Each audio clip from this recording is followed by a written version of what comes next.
Il s'en est fallu de peu, juste la défection de 2 généraux de l'armée nigérienne au lendemain du putsch ayant renversé le président Bazoum pour que le monde entier n'assiste à un incroyable scénario de barbouzerie d'État digne film de l'époque coloniale mené par la France pour neutraliser les putschistes au Niger et rétablir l'ordre constitutionnel à travers la libération du président Bazoum.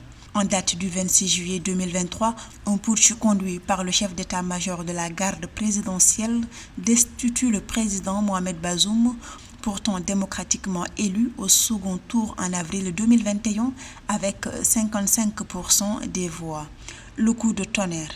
Après le Mali et le Burkina Faso ayant subi le même sort, le Niger, qui héberge une des plus grandes bases militaires françaises en Afrique, est aussi le principal fournisseur d'uranium.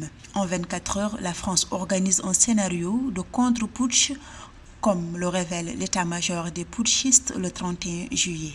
Dans sa ligne de conduite allant dans le sens de la recherche des voies et moyens pour intervenir militairement au Niger, la France, avec la complicité de certains Nigériens, a tenu une réunion à l'état-major de la garde nationale du Niger pour obtenir des autorisations politiques et militaires nécessaires. Le président Emmanuel Macron, qui apprend le coup d'État alors qu'il est en voyage en Papouasie-Nouvelle-Guinée, contacte 3 présidents africains membres de la Communauté économique des États de l'Afrique de l'Ouest CEDEAO afin de leur indiquer une action militaire française unilatérale imminente pour déloger les putschistes.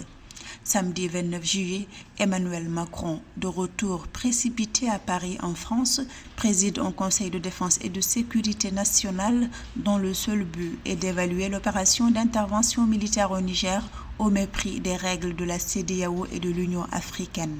Le scénario hollywoodien est arrêté. Les 1500 soldats français déployés au Niger seront impliqués avec le renfort matériel des éléments basés au Tchad et en Côte d'Ivoire. Le brouillage des signaux est ordonné. La prise de la télévision nationale est programmée. La neutralisation des membres du putsch par frappe aérienne sur le palais présidentiel dans l'aile où ils sont retranchés en négociation avec une armée loyaliste divisée et avalisée.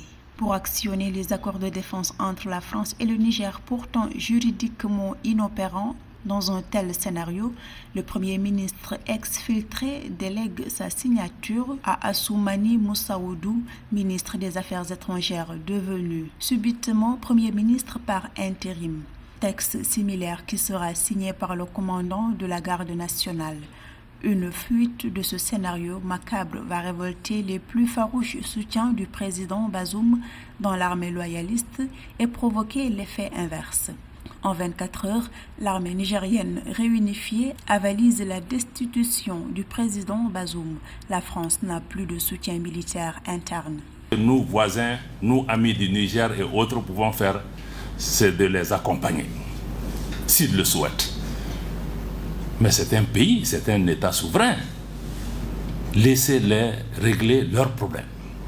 Vous ne pouvez pas leur apporter la solution, c'est un différend interne.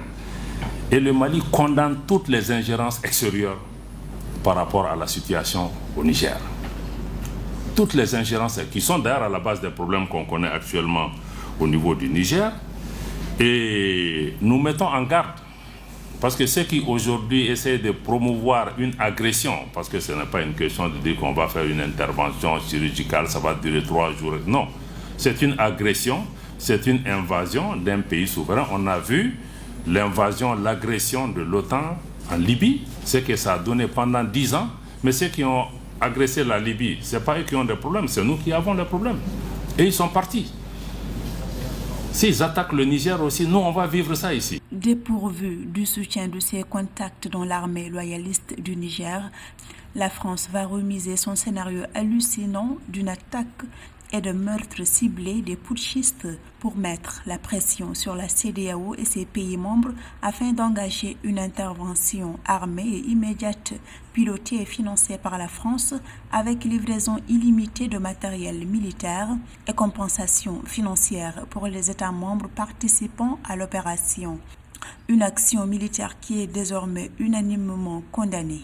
Outre le rejet de l'opinion publique africaine, l'Union africaine a clairement refusé une action militaire contre le Niger et prôné le dialogue politique, comme le feront par la suite 45 autres États africains, mais aussi la Russie, les États-Unis, les Nations unies et la Ligue arabe regroupant 22 pays membres. Un désaveu cinglant pour la France.